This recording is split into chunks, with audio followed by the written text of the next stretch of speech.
এক গ্রামে এক ব্যক্তি বাস করত এবং এই ব্যক্তি ছিল ভীষণ মদ্যপায়ী।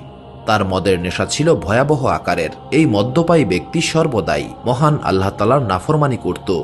সে তার জীবনে একটিবারের জন্যও মহান আল্লাহ তাআলার উদ্দেশ্যে সেজদা করেনি। সে সারা জীবন কোনো ইবাদত করেনি। কিন্তু সে যখন মৃত্যুশয্যায় উপনীত হল, সে তার মায়ের কোলে মাথা রেখে আফসোস করতে লাগল এবং বলল, আমি সারা জীবন শুধুমাত্র গুনাহের মাঝেই কাটিয়ে দিয়েছি।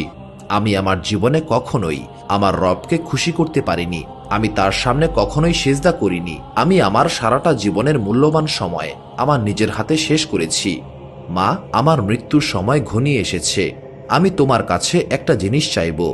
তুমি আমাদের জমানার শ্রেষ্ঠ আলেম হাসান বসরি রহমতুল্লাহ আলাইহের নিকটে যাও এবং তার কাছে আমার জন্য সুপারিশ করে বলো, তিনি যেন আমার মৃত্যুর পর জানাজা পড়ান। কারণ আমি এতটাই গুনাহগার যে আমার জানাজায় কেউ আসবে না। কিন্তু মহান আল্লাহ তাআলার এই প্রিয় ওলি যদি আমার জানাজা পড়ান, তবে অনেকেই আমার জানাজায় আসবে। এই কথা শুনে সেই মদ্যপায়ী ব্যক্তির মা কাঁদতে শুরু করেন। কারণ দিন শেষে তো তিনি একজন মা। তিনি তার সন্তানকে তার সমস্ত অস্তিত্ব দিয়েই ভালোবাসেন। সন্তানের মুখে এমন কথা শুনে তিনি হাসান বসরি রহমতুল্লাহ আলাইহের নিকটে উপস্থিত হন এবং তিনি বলেন, হে আল্লাহ তাআলার প্রিয় বান্দা, আমার ছেলে মৃত্যু শয্যায়, সে যে কোনো সময় মারা যাবে। আমার ছেলে আমাকে বলেছে, তুমি মহান আল্লাহ তাআলার প্রিয় বান্দা হাসান বসরি রহমতুল্লাহ আলাইহিকে বলো, তিনি যেন এসে আমার জানাজা পড়ান। এই কথা শুনে হাসান বসরি রহমতুল্লাহ আলাইহি বললেন, বেটি, তোমার ছেলে মারা গেলেও আমি তার জানাজা পড়াতে পারবো না। কারণ তোমার ছেলে সারা জীবন গুনাহের মধ্যেই ডুবেছিল।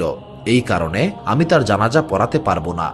এই কথা শুনে সেই মা খুবই কষ্ট পান এবং কাঁদতে কাঁদতে তার ছেলের নিকটে ফিরে আসেন। সে পুনরায় তার সন্তানের মাথাকে তার কোলে রাখেন এবং বলতে থাকেন, বেটা, তুমি যদি সারা জীবনে একটিবারও আমার কথা শুনতে, তাহলে আজ হাসান বসরি রহমতুল্লাহ আলাইহি তোমার জানাজা পড়াতে ঠিক রাজি হয়ে যেতেন। এই কথা শুনে সেই মদ্যপায়ী ব্যক্তি বললেন, মা, তুমি শুধু আমাকে একটি কথা বলো, আমার গুনাহ সব থেকে বড় নাকি আমার রবের ক্ষমা সব থেকে বড়? আমার নাফরমানি সব থেকে বড় নাকি আমার রবের রহমত সব থেকে বড়?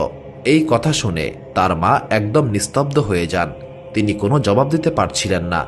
এইবার মদ্যপায়ী ব্যক্তি আবারও কাঁদতে কাঁদতে বলতে থাকে, আমার রব যদি তোমায় একটিবার সুযোগ দিয়ে বলেন, হে গুনাহগার সন্তানের মা, আমি তোমাকে সুযোগ দিলাম।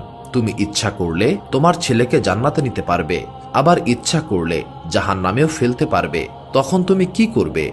তুমি কি আমাকে জান্নাতে নেবে নাকি জাহান্নামে ফেলে দেবে? এই কথা শুনে তার মা জবাব দিল, বেটা, মহান আল্লাহ তাআলা